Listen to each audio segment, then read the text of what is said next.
les bendiga. Amén. Es un gusto saludarles nuevamente y es mi primer sermón como pastor de esta iglesia y estoy muy contento, muy agradecido con Dios. Hermano Cristian decía que hasta que nos habituemos, ¿verdad? Imagínense si ustedes no tienen la habitud, peor yo, hermano. Entonces, claro, es todo nuevo, no es diferente, pero bueno, se comprende y se entiende también que hay un proceso, una transición y es así. Yo no me molesto si me llaman hermano, estoy muy contento con eso y agradecido porque es lo que somos hermanos, hermano. Así que no hay ningún problema. Quisiera invitarles a que abramos nuestras Biblias en la carta a los Efesios para que continuemos con el estudio de la carta a los Efesios y también, de paso, quiero felicitarles, hermanos, hombres sobre todo, ¿no? Que tienen esa lucha cuando llega este tiempo de mundial, ¿no? El mundial. Entonces, a esta hora es precisamente cuando se inaugura o se inicia, ¿no? Y bueno, nosotros hemos dejado de lado incluso esas cosas para reunirnos al Señor y créanme, para algunos es un sacrificio eso, hermano. Para algunos es abandonar lo que nos gusta para congregarnos y obedecer así al mandamiento del Señor de no dejar de congregarnos por cualquier cosa, ¿verdad? Amén. Y como existe la tecnología, bien pueden haber dejado grabando para que luego lo vean en reprise. Así que ese es mi ánimo hoy día, hermanos, consolados con la grabación.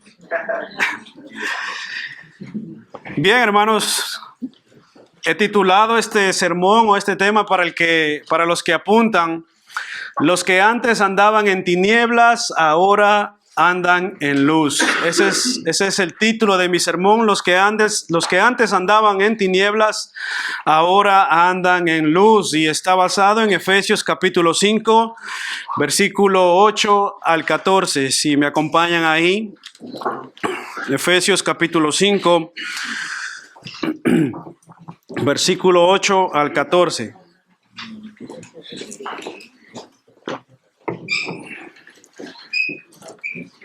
¿Ya lo tienen? Efesios capítulo 5, versículo 8 dice: porque en otro tiempo erais tinieblas, mas ahora sois luz en el Señor. Andad como hijos de luz, porque el fruto del Espíritu es en toda bondad, justicia y verdad, comprobando lo que es agradable al Señor. Versículo 11 dice: y no participéis en las obras infructuosas de las tinieblas, sino más bien reprendedlas. Porque vergonzoso es aún hablar de lo que ellos hacen en secreto, mas todas las cosas, cuando son puestas en evidencia por la luz, son hechas manifiestas, porque la luz es lo que manifiesta todo. Por lo cual dice: despiértate tú que duermes, y levántate de los muertos, y te alumbrará Cristo. Oremos, hermanos. Señor, te damos las gracias por este momento que nos has permitido congregarnos, reunirnos. Y estamos aquí para recordar tu muerte y sacrificio, pero también estamos para recordar y aprender y ser enseñados por tu palabra, Señor. Gracias porque tu palabra nos enseña, Señor, que ciertamente antes éramos tinieblas, andábamos en tinieblas, mas ahora somos hijos de luz. Ayúdanos pues a través de este pasaje, a través de este texto, Señor, poder examinar nuestras vidas, Señor, como tu palabra, como una luz que alumbra nuestros corazones, refleje ella y saque todo aquello que no es de los hijos de luz, de los hijos de Dios. Te pedimos pues que a través de la exposición de tu palabra nos lleves de las tinieblas a la luz y podamos así conocer el evangelio glorioso de Cristo Jesús, quien alumbrará nuestras vidas para siempre. Nos ponemos en tus manos y me pongo en tus manos confiando en tu gracia, confiando en tu soberanía y confiando en la autoridad y la unción de tu Espíritu Santo para exponer tu palabra, Señor. Te lo pido y te lo ruego en el nombre de Jesús. Amén. Amén. Bien, hermanos, los que antes andaban en tinieblas ahora andan en luz. Ese es el título de mi sermón. Y bueno, nosotros que vivimos en la famosa capital parisina, sabemos muy bien que París, hermanos, es un centro de una u otra manera, una ciudad admirada, que ha recibido muchos señalamientos y consideraciones a nivel mundial. Es considerada el rincón más romántico del viejo continente. Es grandiosa, imponente, pero además es denominada la ciudad de la luz. ¿Sabían eso ustedes? Bueno, vivimos aquí muchos años, sé que muchos sabemos esto, pero si no lo sabías, aquí te traigo un dato de información. París es considerada la ciudad de la luz. Y ahora no sé si ustedes sabían por qué París es considerada la ciudad de la luz, pero hay varias teorías que afirman esto. Y yo he traído una de ellas para no cansarles y no traer varias. He traído que la que yo entiendo es muy coherente. Así que, como decía, hay varias teorías de por qué es conocida con tal descripción, pero una de las teorías más fuertes es que en los tiempos cuando París se convirtió en la capital mundial de la filosofía, del pensamiento político y la cultura en el siglo XVIII, surgieron importantes pensadores y estudiosos de la época, tales como Montesquieu, Rousseau, Diderot, Voltaire. Y esto fue motivo para considerar, hermanos, a París como una ciudad luz, pues este tiempo era visto como el gran faro de luz en medio de este mundo, en medio de este viejo continente europeo. París es considerada la ciudad luz porque aquí surgieron muchos pensadores, como decía, muchos filósofos. Al igual que París, hermanos, Éfeso en su época era considerada igualmente una ciudad muy avanzada culturalmente hablando y llena de historia. Éfeso, al igual que París, era una ciudad, una metrópolis muy importante en su época. Ahora, hermanos, lo paradójico de estas dos ciudades tan importantes, ubicadas en dos contextos tan distintos la una de la otra, era que a pesar de ser ciudades tan avanzadas y tan modernas para su época, estaban sumidas en las más densas tinieblas. Y hoy día eso no es la excepción, nada ha cambiado. Simplemente el corazón malo del hombre lo que hace es renovarse. Y hermanos, aunque en ese tiempo de París, donde surgieron grandes pensadores y surgió asimismo la Revolución Francesa, lo que se conoce como la Revolución Francesa, en esa época hubo un tiempo de mucho terror y fue conocido justamente como un tiempo de mucho terror. Muchísimas personas perdieron la cabeza por la guillotina, en ellos incluido el rey Luis. ¿Cómo es? Luis es, exactamente. En ellos perdió no solamente la cabeza el rey, sino también su esposa y miles de personas en medio de un tiempo tan alumbrado cultural, filosófica y políticamente. Muchas personas perdieron la cabeza y eso nos muestra justamente que el hombre en su corazón caído no cambia. Puede llenarse de cultura, de filosofía, de conocimiento avanzado, pero el corazón del hombre, si no es transformado por la luz del Evangelio, sigue sumido en las más densas tinieblas. Y eso es precisamente lo que este pasaje de Efesios nos invita a considerar. Este pasaje de Efesios nos invita a considerar esto, hermanos, si somos luz o si todavía estamos en tinieblas. Y ahora, no importa, hermanos, si llevas 20 años en la iglesia o si eres alguien que apenas está comenzando, eso no importa, necesitas tú también examinarte. No importa si llevas 20 años, 15 años o si apenas estás empezando, necesitamos examinarnos a la luz de las Escrituras. Y tampoco importa si sirves, cantas o incluso predicas dentro de la iglesia, también es necesario examinarse. Es necesario, para eso estamos aquí. Y no importa si vives en París, en Vancouver o en Finlandia. No importa, necesitamos siempre y es necesario examinarse si ahí donde estamos viviendo, nosotros vivimos en París y estamos viviendo aquí, entonces necesitamos examinarnos si estamos viviendo como hijos de luz. Y para eso quiero invitarles a que consideremos entonces, en primer lugar, los hijos de Dios son luz. Versículo 8 al 10, los hijos de Dios son luz. Versículo 8 al 10, ¿qué es lo que dice? Veamos ahí en nuestras Biblias. Efesios 5 dice, porque en otro tiempo eras tinieblas, mas ahora sois luz en el Señor. Andad como hijos de luz, porque el fruto del Espíritu es en toda bondad, justicia y verdad, comprobando lo que es agradable al Señor. Bien, hermanos, antes de continuar, me gustaría informar a los que nos visitan por primera vez, tal vez los que nos visitan por primera vez, que no tengan esta información. Nosotros estamos estudiando la carta a los Efesios. Puede que usted diga, bueno, no ha venido mucha gente hoy que nos visita. Bueno, yo veo por ahí alguna cara nueva, pero también ven estos videos a través de YouTube y pueda que la gente no sabe qué es lo que estamos haciendo aquí. Estamos estudiando la carta a los Efesios, y esta carta a los Efesios está compuesta por 6 capítulos. 6 capítulos, y la estructura, cuando usted la lee, es bastante sencilla de notar. La carta a los Efesios está dividida en 2 partes. Bienvenidos. La carta a los Efesios está dividida en 2 partes. Los primeros 3 capítulos son puramente doctrinales. Y los otros 3, o sea, a partir del capítulo 4, están compuestos por puros mandamientos prácticos, puros mandamientos prácticos. Esta es básicamente la división o la estructura de los Efesios. Los 3 primeros doctrinales, los 3 siguientes prácticos. ¿Cómo se pone en práctica esta doctrina de los 3 primeros capítulos? A partir del capítulo 3 lo podemos ver a partir del capítulo 4 en adelante. La ciudad, hermanos, decía, como Éfeso, era una ciudad muy concurrida y visitada.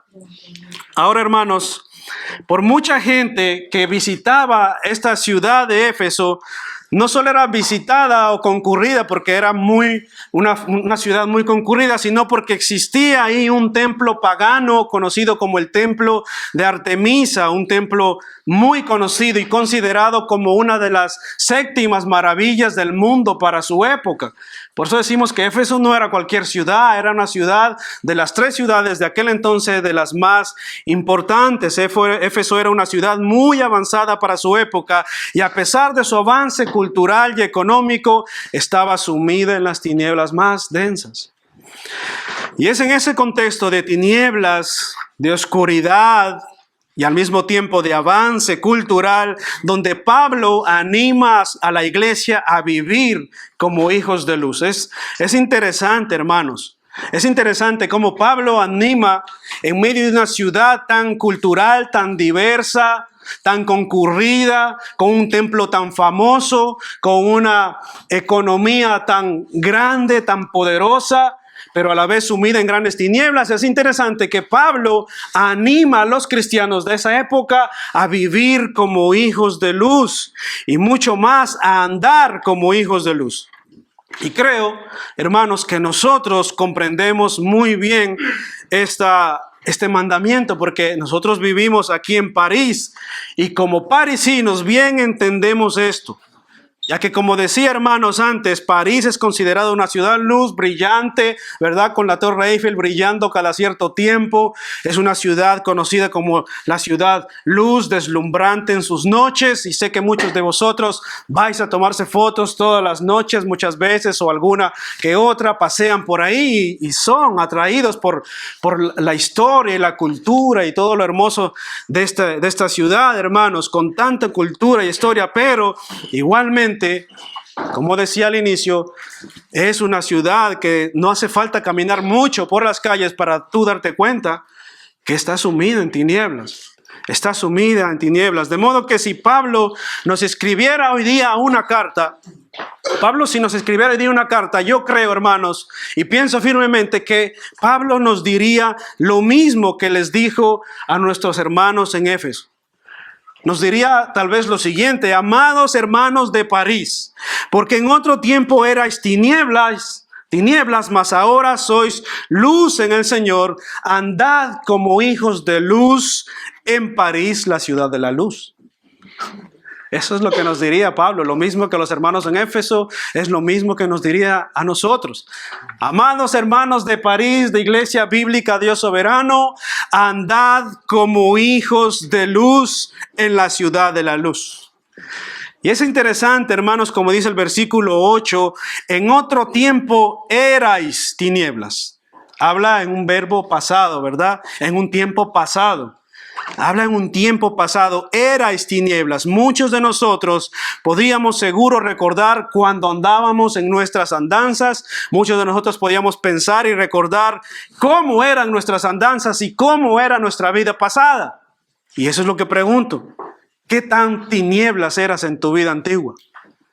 ¿Verdad? Si nos pusiéramos a pensar, muchos de nosotros tenemos una vida muy cargada, muy oscura, muy densa. Tal vez no todos, pero algunos en su mayoría tienen o tenemos o teníamos tiempo pasado una vida muy oscura. Y si nos pidieran contar alguna de esas anécdotas, seguramente tendríamos muchas anécdotas oscuras para contar y muchas de ellas nos avergonzarían que incluso ni las contáramos. Muchas de esas aventuras oscuras ni siquiera las contamos a nuestros hijos porque nos avergüenzan. Yo no sé si es su caso, pero el mío sí. Me avergüenza de ese tiempo antiguo. Ahora, ¿por qué dice Pablo en otro tiempo erais tinieblas, en otro tiempo pasado? ¿Por qué? Porque es la escritura, es lo que dice en 2 de Corintios 5:17, de modo que si alguno está en Cristo, nueva criatura es. Las cosas viejas pasaron. La vida antigua pasó, la vida vieja o los malos hábitos pecaminosos han pasado. Ahora es una vida nueva, una vida distinta, una vida diferente. De modo que se trata de dejar esa vida de pecado, se trata de abandonar aquello en lo que antes vivíamos y en lo que antes andábamos. Porque si no es así, por más que vivamos en la ciudad de la luz, París no brillará verdaderamente si nosotros verdaderamente no estamos brillando con la luz del Evangelio. ¿Se dan cuenta? Si no es así, si nosotros permanecemos en nuestra vida antigua, París no va a brillar verdaderamente con la luz del Evangelio si los evangélicos no están viviendo como hijos de luz. Lo que va a brillar aquí es la Torre Eiffel, pero no nosotros. Y eso no es lo que quiere Dios. ¿Me seguís? Mateo 5:14 dice lo siguiente, no lo busque, yo se lo leo y escúcheme. Mateo 5:14 dice, vosotros sois la luz del mundo. ¿Oyeron eso? Vosotros sois la luz del mundo. Una ciudad asentada sobre un monte no se puede esconder. No se enciende una luz y se pone debajo de una cama, sino sobre el candelero y alumbra a todos los que están en casa. Versículo 16 dice, así alumbre vuestra luz delante de los hombres para que vean vuestras buenas obras y glorifiquen a vuestro Padre que está en los cielos. Vosotros sois la luz del mundo. Vosotros, ¿quiénes son los llamados a ser la luz del mundo? ¿Las lámparas que andan por la calle? No. Nosotros, dice el texto, vosotros sois la luz del mundo, así alumbre vuestra luz delante de los hombres para que vean vuestras buenas obras y glorifiquen al Padre que está en los cielos. Así alumbre vuestras buenas obras. Esto es, hermanos, como ¿quién de nosotros vive en un cuarto oscuro, por ejemplo, en una casa oscura? ¿Y quién de nosotros, viviendo en una casa oscura, compra una luz? En IKEA compras una luz, vienes a tu casa con la lámpara de IKEA que te vienes comprando, e imagínate, y en vez de instalarla en medio, en el centro de tu casa para que alumbra a todos, la metes debajo de la cama. Algo no anda bien ahí, ¿verdad? Eso es incoherente. Es lo mismo que nos dice este pasaje. Vosotros sois la luz. No podéis esconderos del mundo. Tienen que vivir en el mundo alumbrando como luz, no como la de IKEA, sino como la de hijos de Dios. Amén. Y esto toma más fuerza, hermanos, a partir del versículo 9. Acompáñenme ahí. A partir del versículo 9, esto toma más fuerza, donde Pablo usa dos metáforas. Dos metáforas, fruto y luz. Y sé que en sus Biblias dice el fruto del Espíritu, ¿verdad? En la Reina Valera es lo que dice, fruto del Espíritu. Pero en los manuscritos más antiguos la palabra no es espíritu, sino luz. Aunque igualmente es aplicable. Es aplicable, fruto del Espíritu también es considerado aquí de Gálatas 5:20, el fruto del Espíritu. Ustedes conocen ese texto, pero no se refiere al fruto del Espíritu, sino se refiere al fruto de la luz, de los hijos de luz. El fruto de luz del versículo 9 consiste de 3 cualidades. ¿Cuáles son? Esas 3 cualidades dice bondad, justicia y verdad. Bondad, justicia y verdad. Estos son los frutos de los hijos de luz. O sea, ellos están cargados de energía, por así decirlo, con bondad, con justicia y con verdad. Y es en este contexto que se refiere el resultado que produce una vida de luz, y es una forma de la misma palabra que usa Juan en el Evangelio de Juan capítulo 15 cuando habla de la vid verdadera. Ustedes recuerdan la semana pasada que el pastor David habló de la vid verdadera, ¿verdad? Los que están conectados a la vid, que pertenecen a la vid, ¿cuál es su fruto? No son melocotones, decía el hermano, ¿verdad? No, son uvas. De la misma manera, los que son hijos de luz o hijos de Dios, ¿cuáles son sus frutos? ¿Los frutos de las tinieblas? No, son frutos de luz, tales como bondad, justicia y verdad. El que permanece pegado a la vid va a dar frutos, y ese fruto son uvas. De la misma manera, el que permanece pegado a la luz o es hijo de luz va a dar frutos de luz. El que permanece pegado a la luz va a dar frutos de luz. Y ahora noten lo que dice el versículo 10. El versículo 10 agrega la frase, comprobando lo que es agradable al Señor. Comprobando lo que es agradable al Señor. Comprobando, dokimazo del griego, que significa aprobar o probar. Que tal o cual cosa es aceptable. Comprobando lo que es agradable al Señor. Esta palabra comprobando significa aprobar o probar. Ahora, en este contexto de este pasaje, ¿quién es el que comprueba? ¿Quién es el que prueba? Dice el versículo 10, véanlo conmigo. ¿Quién es el que prueba? Comprobando lo que es agradable al Señor. Es el Señor. Es el Señor el que prueba, el que comprueba si nuestra vida está reflejando esa luz de la que estamos hablando. Es el Señor. Dios quiere que nuestras vidas sean examinadas a la luz de si esto o aquello que hacemos le agrada a Él. Eso es básicamente. Dios quiere que nosotros examinemos nuestras vidas a la luz de lo que le agrada, a la luz de su perfecta voluntad.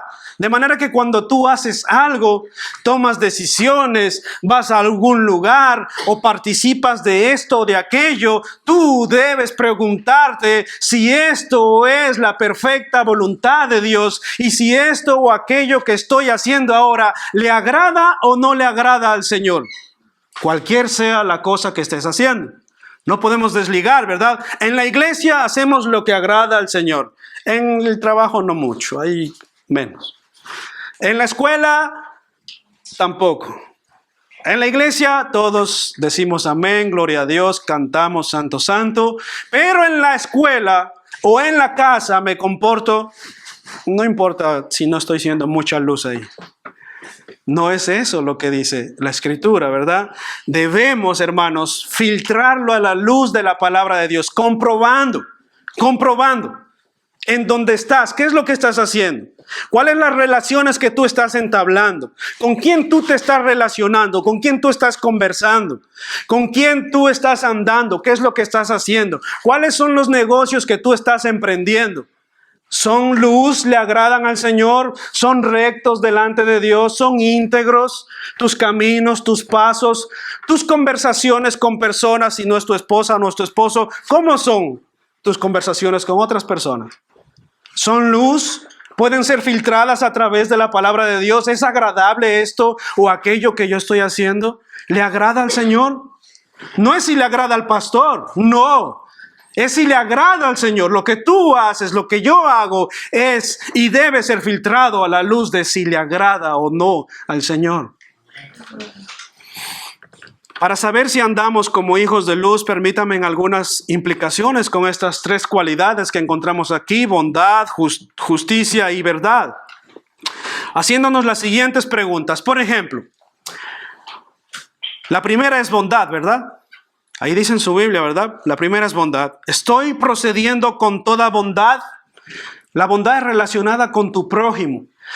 Pregúntate, compruébalo. Pruébalo, fíltralo. ¿Estoy procediendo con toda bondad con mi prójimo? Ahora, ¿cuál es mi prójimo? ¿Solo mi hermano que va a la iglesia?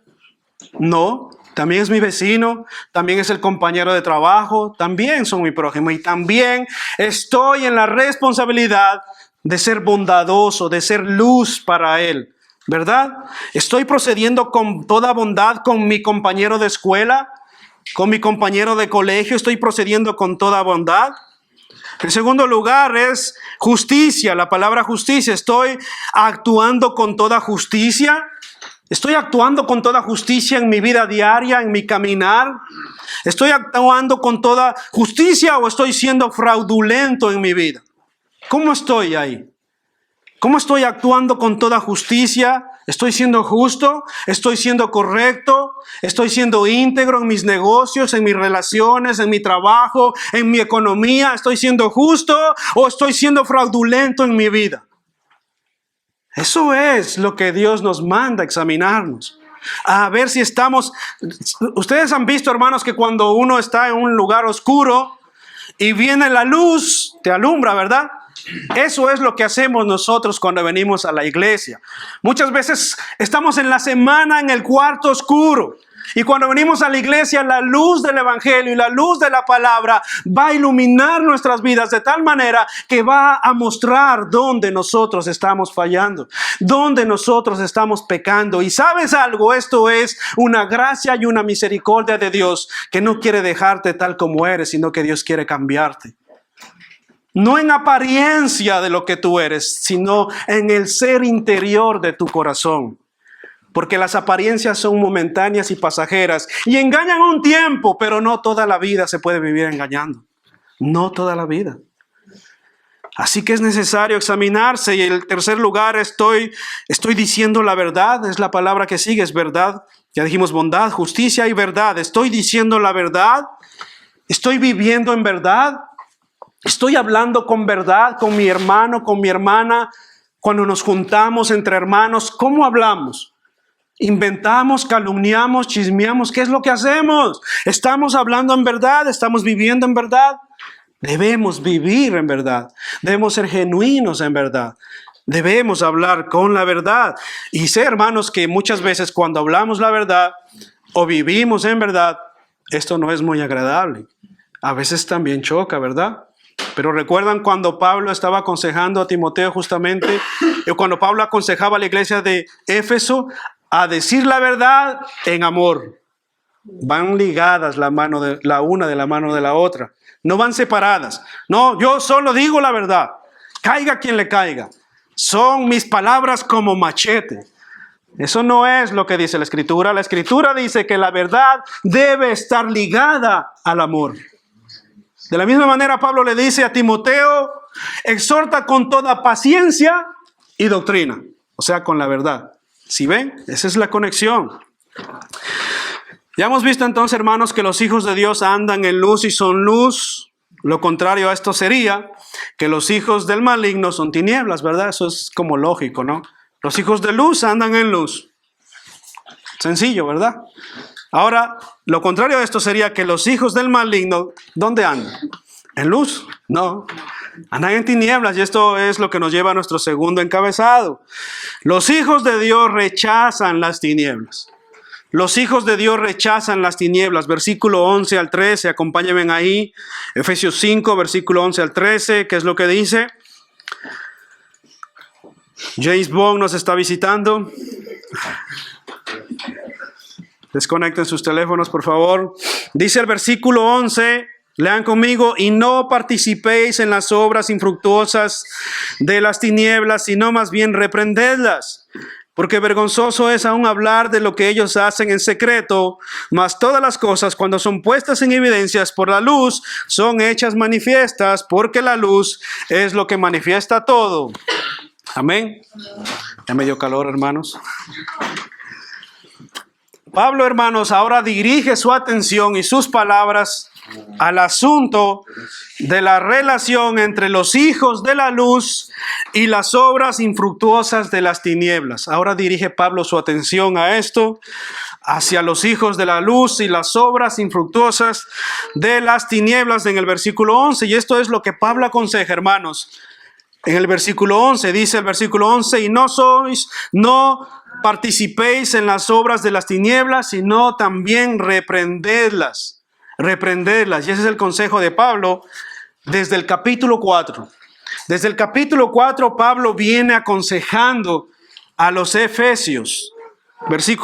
Capítulo 4, versículo 17 dice: esto pues digo y requiero en el Señor, que ya no andéis como los otros gentiles que andan en la vanidad de su mente. Este es el consejo de Pablo.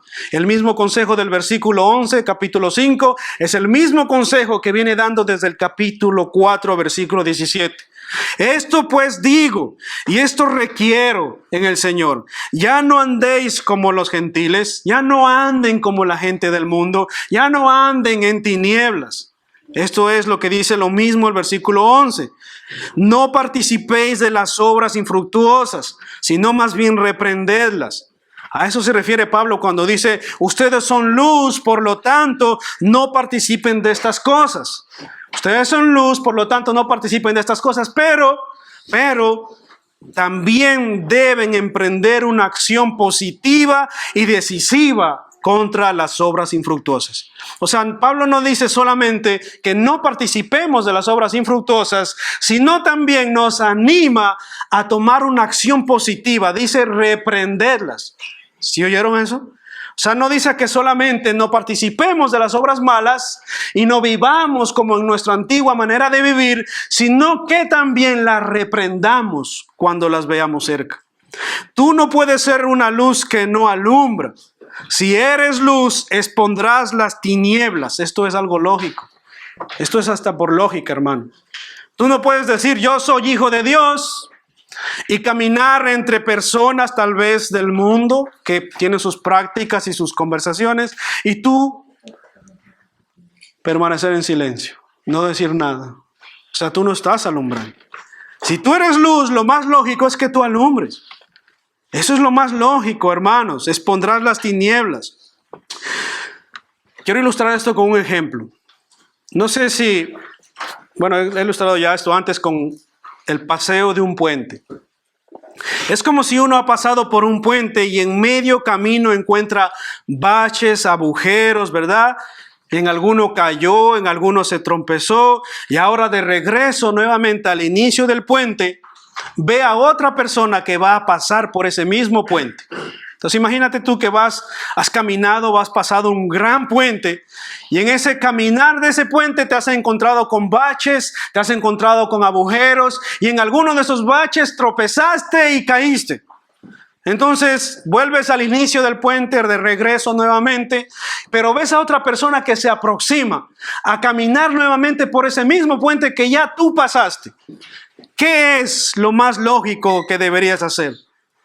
Deberías, como buen samaritano, alumbrarle, decirle: hey, detente, no vayas por ese puente. ¿Qué es lo que nosotros hacemos con nuestros hijos? Cuando hay cosas que ya hemos vivido y experimentado, ¿qué es lo primero que le decimos? Yo cuando tenía tu edad, ¿verdad? Yo cuando vivía en tu tiempo. Y ellos siempre nos dicen: eso era en tu tiempo, este es otro tiempo. Es lo que dicen. Pero nuestro deber o nuestra responsabilidad como padres es decirles: mira, no vayas por ese puente, no camines por ese puente, porque en ese puente en el que tú quieres transitar hay baches, hay agujeros y vas a caerte. Ahora puede que haya baches y te tropieces y que te levantes y camines y avances, pero hay agujeros también, y esos agujeros pueden llevarte al abismo. Ahora es eso lo que Pablo nos está animando a hacer. Eso es lo que nos dice. no solamente debemos no participar de las obras infructuosas de las tinieblas, sino que también debemos reprenderlas, decirle a la gente, hey, no vayas por ese camino, no vayas por ahí, te vas a caer, te vas a tropezar.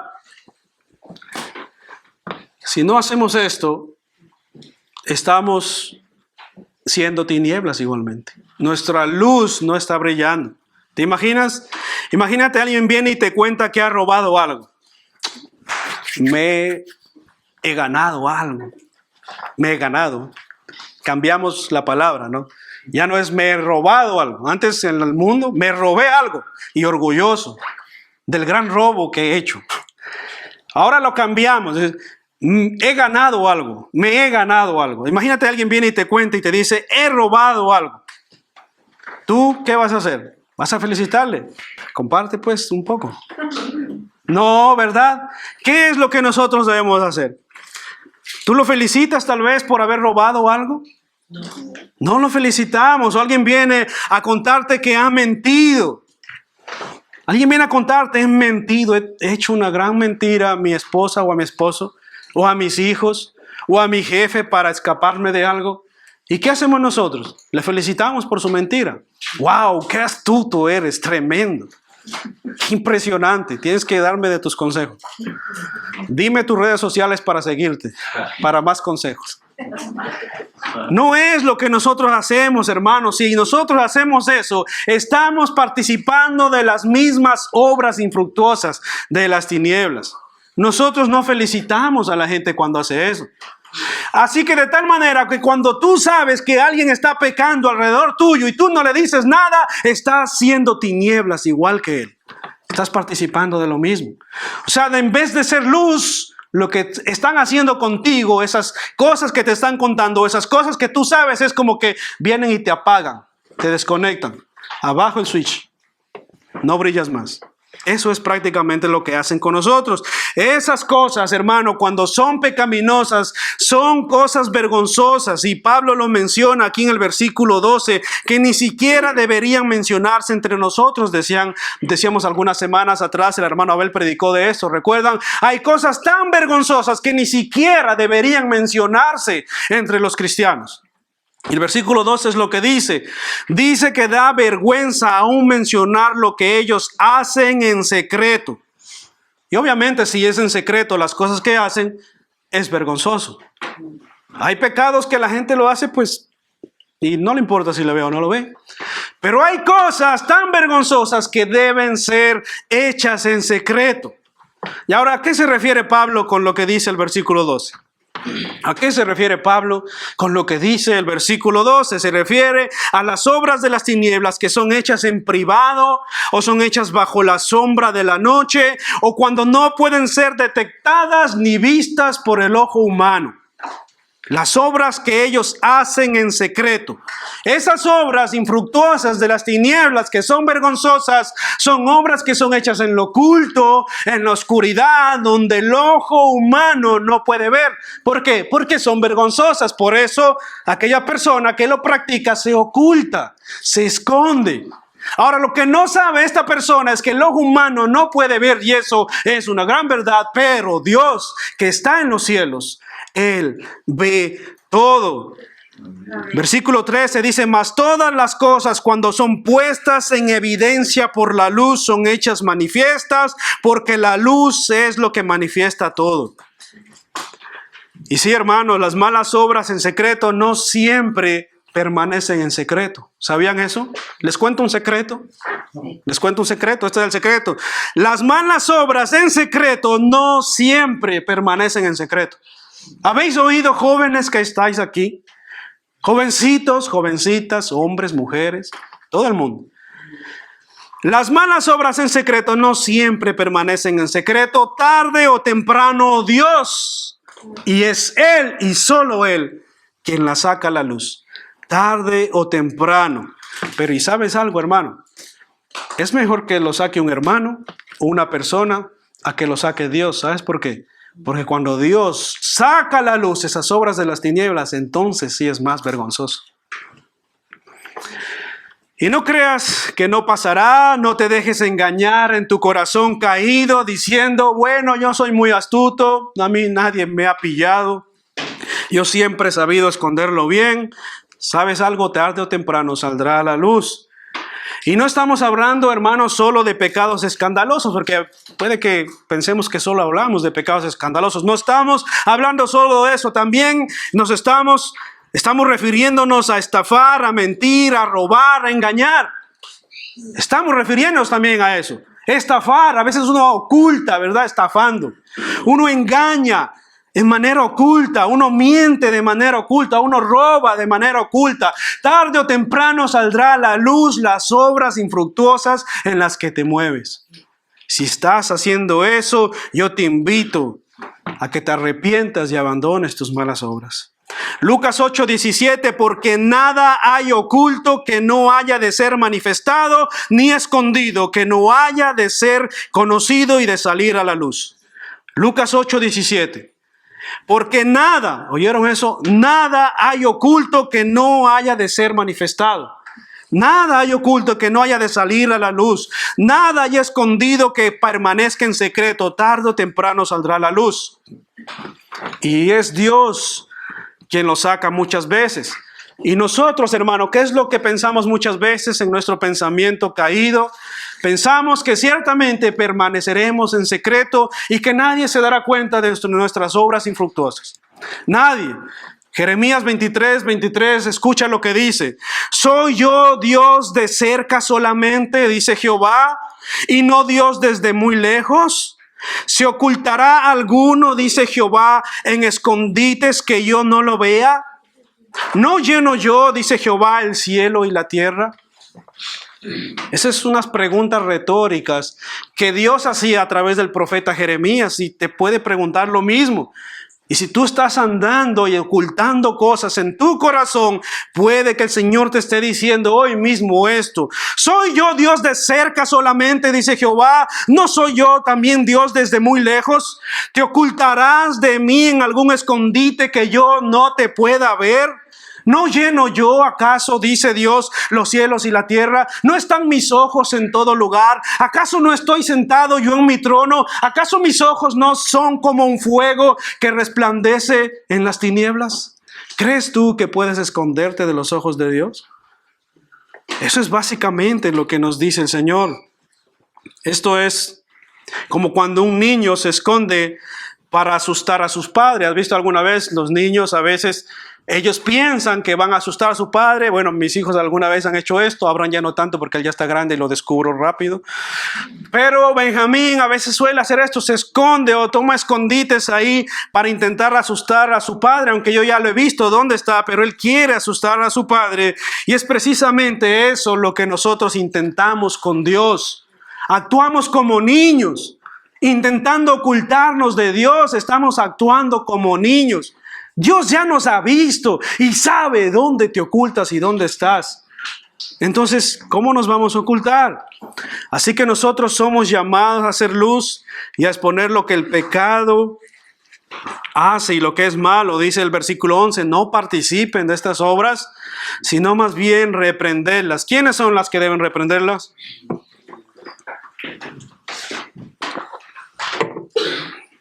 El versículo 11 nos dice a nosotros, vosotros sois la luz, son hijos de luz, ustedes son las que deben reprenderlas. Y sé, hermanos, que no a todos nos entusiasma esta idea de andar reprendiendo pecados de otros. No a todos nos entusiasma esto. Hay gente que piensa en que yo prefiero no meterme en problemas allá que peque libremente fulano y no es mi problema, ¿verdad? A veces preferimos no meternos en problemas, pero hermanos, nosotros como cristianos no somos llamados a callarnos. No somos llamados a dejar pasar por alto. No somos llamados, tenemos que hablar, tenemos que confrontar el pecado.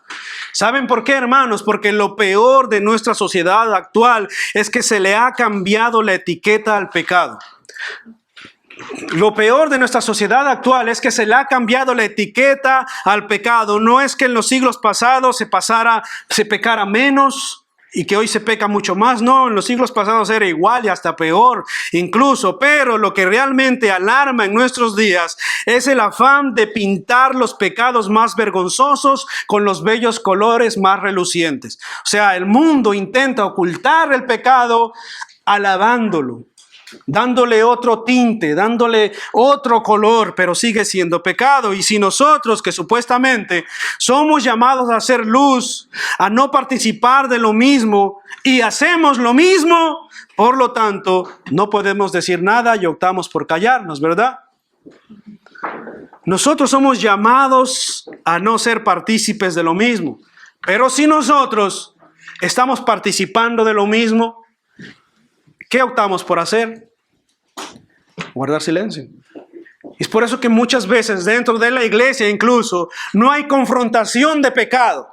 Imagínense, hermanos, si los líderes andan en pecado, si los pastores andan en pecado, ¿con qué autoridad podían exhortar? ¿Con qué autoridad los líderes podían justamente confrontar el pecado dentro de la iglesia? ¿Qué es lo que llama justamente la Escritura a hacer? Mateo 18, ¿recuerdan? Si tu hermano pega contra ti, ve y tú y repréndele, ¿verdad? Primera de Corintios capítulo 5 también nos dice lo mismo. Pero hermanos, si los pastores andan en lo mismo, ¿cómo pueden reprender? De la misma manera es la iglesia. Si nosotros como hermanos en Cristo andamos en obras infructuosas de las tinieblas, ¿cómo podemos reprenderlas? ¿Qué optamos por hacer? Optamos por guardar silencio, pero no es lo que Dios quiere que hagamos, hermanos. ¿Qué puede esperarse de la sociedad cuando los que habrían de ser luces densas están siendo tinieblas oscuras? ¿Qué puede esperar la sociedad cuando los que habrían de ser luz en medio de estas tinieblas cubren sus vidas con pecado? ¿Qué puede esperar la sociedad de una iglesia que no vive conforme al evangelio? ¿Qué puede esperar la sociedad si los hogares de los cristianos se están destruyendo? ¿Qué puede esperar la sociedad si los hijos de los cristianos se están perdiendo? ¿Qué puede esperar la sociedad si los cristianos no andan en integridad, en rectitud, en santidad, agradando a su Dios? ¿Qué puede esperar la sociedad de nosotros como iglesia? Si nosotros como iglesia no podemos ser la luz del mundo, entonces este mundo no conocerá jamás el evangelio de Jesucristo. ¿Qué puede esperar la sociedad en la que vivimos si nosotros como iglesia no estamos reflejando la luz de Cristo en nuestras vidas, en nuestras escuelas, en nuestros colegios, en nuestros negocios, en nuestros hogares? Así que tenemos un propósito saludable, hermanos, de vivir como hijos de luz, rechazar el pecado. Y esta es nuestra esperanza, justamente, que los pecadores, a nosotros hablar con ellos, a nosotros vivir conforme al evangelio, que los pecadores vengan a Cristo. Ese es el objetivo. El objetivo de la iglesia no es juzgar. El objetivo de la iglesia no es señalar el pecado. Ese no es tu objetivo, hermano. No se trata aquí de que vamos a ir a juzgar al mundo. No se trata de que vamos a juzgar a nuestro hermano. Eso no es lo que estamos diciendo. No es de eso de lo que estamos hablando. Se trata de ganar al mundo igualmente, o a la persona con la que tú te rodeas, a Cristo, ¿verdad? Se trata de una conversación, de un diálogo donde tú le muestras incluso con tu vida que eres hijo de Dios. Ese debe ser nuestro deber, hermanos. Y vamos a ir terminando. Versículo 14. Cristo, nuestro faro de luz. Cristo es nuestro faro de luz, dice el versículo 14. Por lo cual dice, despiértate tú que duermes y levántate de los muertos y te alumbrará Cristo. Despiértate tú que duermes y levántate de los muertos y te alumbrará Cristo. Hermanos, en varios pasajes de la Escritura se menciona el estado espiritual de aquellas personas que están sin Cristo. ¿Cuál es el estado espiritual de aquellas personas que están sin Cristo? Según Efesios 2, es un estado de su alma, es un estado de muerte espiritual. Estamos muertos, dice la Escritura, están muertos en sus delitos y pecados. Ese es el estado espiritual de las personas sin Cristo. Por eso Pablo, con una voz de autoridad, alza su voz y dice en este pasaje: despiértate tú que duermes, levántate de los muertos y te alumbrará Cristo. ¿Se dan cuenta por qué? Porque el estado de un corazón sin Cristo, si tú no has venido a Cristo, estás en un estado de muerte. Estás dormido espiritualmente hablando. Y por eso Pablo levanta, es como que si levantara su voz y dice: despiértate tú que duermes, levántate de entre los muertos y te alumbrará Cristo. Deja de dormir o deja de estar muerto espiritualmente hablando. Esa es la idea. Hermanos, aquella mañana de Pascua, cuando Cristo resucitó de los muertos, fue el amanecer de un nuevo día para el mundo. Aquella mañana de Pascua, cuando Cristo resucitó de los muertos, fue un nuevo amanecer, un nuevo comienzo para el mundo. Y ustedes saben qué es lo que estamos haciendo hoy, reunidos aquí domingo. Estamos recordando ese momento. Estamos recordando que Cristo Jesús ofreció su vida en sacrificio por amor a nosotros y nos amó cuando nosotros estábamos muertos en nuestros delitos y pecados, y lo que merecíamos era la eternidad del infierno. Más aún, Dios envió a su Hijo Santo Jesucristo para que tú escuches hoy estas palabras: levántate tú que duermes, despiértate y te alumbrará el Evangelio de Cristo. Por eso envió Dios a su Hijo Jesucristo. La oscuridad del sepulcro, hermanos, es una cosa del pasado, y ahora hay una oportunidad para la salvación. Ahora hay una oportunidad para la salvación. Juan 3:16, el versículo muy conocido, que sé que muchos lo conocen de memoria, dice: porque de tal manera amó Dios al mundo que ha dado a su Hijo unigénito, para que todo aquel que en él crea no se pierda, mas tenga vida eterna. De tal manera, ¿de cuál manera? De tal manera amó Dios al mundo, o en gran manera amó Dios al mundo, que envió a su más lindo, a su más grande tesoro, Jesucristo. ¿A morir por quién? Por nosotros pecadores. El Santo vino a morir por nosotros pecadores. De tal manera amó Dios al mundo que envió a su Hijo, para que todo aquel que en él crea no se pierda, mas tenga vida eterna. Porque no envió Dios a su Hijo al mundo para condenar al mundo, sino para que el mundo sea salvo por él. Desde ese día hay oportunidad y esperanza para todo aquel que se arrepiente de sus pecados. ¿Sabían eso? Desde el momento en que Dios originó su plan allá en la eternidad para enviar a su Hijo Jesucristo a morir por nuestros pecados, desde ese día hay oportunidad y hay esperanza para todo aquel que se arrepiente de sus pecados. De tal manera que esa es la invitación de esta noche: arrepiéntete de tus pecados y ven a Cristo. Arrepiente de tus pecados. Este es el objetivo principal de nuestra misión como cristianos y como iglesia. Estamos en el mundo para llamar a los pecadores al arrepentimiento, llamar a la vida a aquellos que están muertos, despertar a los que duermen inconscientes de su estado espiritual. No importa si eres anciano, anciana, no importa si eres joven, niño, o si aún estás sin Cristo. Esa invitación es para ti también. Dios usará nuestra boca para que muchos pasen de muerte a vida y reciban la luz del Evangelio de Cristo.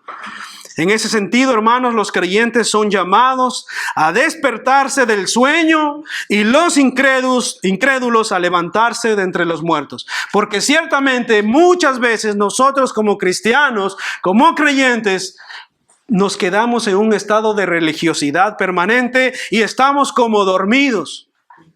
Y viene Dios y necesita justamente despertarnos. levantarnos. Y el viernes orábamos justamente por eso en la reunión de oración. Que Dios despierte, que Dios sacuda, que Dios alumbre, que Dios levante nuestras vidas y nos sacude el polvo y pueda coger el Señor y sacudirnos el polvo, hermanos, y levantarnos y despertarnos de nuestro estado espiritual, de nuestro adormecimiento. No durmáis más, levantaos, buscad a Cristo, buscad al Señor, buscad su presencia, buscad su rostro. Levántate tú que duermes, despiértate tú que duermes y te alumbrará Cristo. Amén. Necesitas despertar, necesitas despertar. Esto es un llamado como iglesia para todos nosotros como cristianos.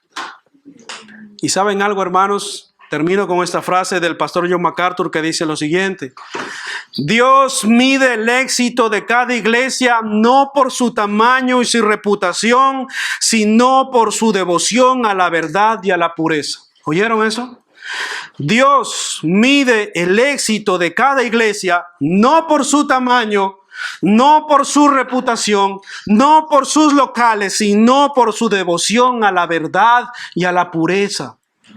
Así que si vamos a ser examinados por Dios, que no sea por el local en el que nos congregamos, que no sea por lo bonito del lugar ni del barrio, ni por lo bonito que venimos vestidos, sino que sea un examen de Dios por nuestra devoción a la verdad y a la pureza, a la santidad, Dios. Amén. Amén. ¿Qué les parece si oramos?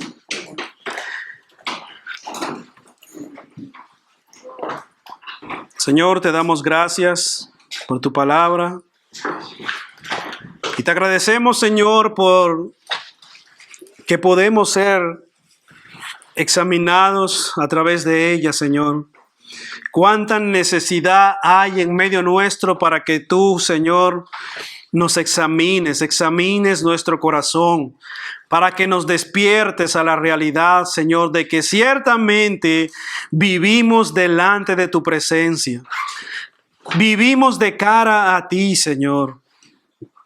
Oh, Señor, ayúdanos a despertar a esta realidad, Señor. Ayúdanos a que nuestro corazón no nos engañe, Señor. A que nuestra mente no nos engañe haciéndonos creer que podemos ocultarnos o que podemos callar cuando hay injusticia a nuestro alrededor, bendito Dios. Ayúdanos a brillar con la luz del Evangelio. Ayúdanos a ser testimonio donde quiera que estemos. Ayúdanos a vivir coherentemente con nuestra fe, Señor. Ayúdanos, oh Dios, para dar testimonio, Señor, de que ciertamente somos hijos tuyos. Ayúdanos, oh Dios, porque ciertamente muchas veces se vuelve difícil, pero nos encomendamos a ti y venimos delante de ti para pedirte perdón por nuestros pecados, pedirte perdón por nuestras debilidades, pedirte perdón por nuestros desvíos. Y queremos ponernos en tus manos, oh buen Dios, para que tú perdones nuestras ofensas, oh Señor. Tengas misericordia de nosotros. Y si ha habido, Señor, pecados ocultos en nuestro corazón, si hay todavía pecado oculto en nuestro corazón, Señor, que esa grieta no crezca más, Señor. Que esa grieta no se abra más, bendito Dios, sino que al contrario pueda ser sanada, Señor, pueda ser quitada y pueda ser borrada por tu palabra, oh Dios, por tu Espíritu Santo, oh Dios. Ayúdanos, Señor, a abandonar aquello que no te agrada a ti, a no participar de aquello que no te agrada a ti. Ayúdanos a vivir como hijos de luz, dando frutos de bondad, de justicia y de verdad, Señor. Te lo pedimos y te lo rogamos en Cristo Jesús. Amén.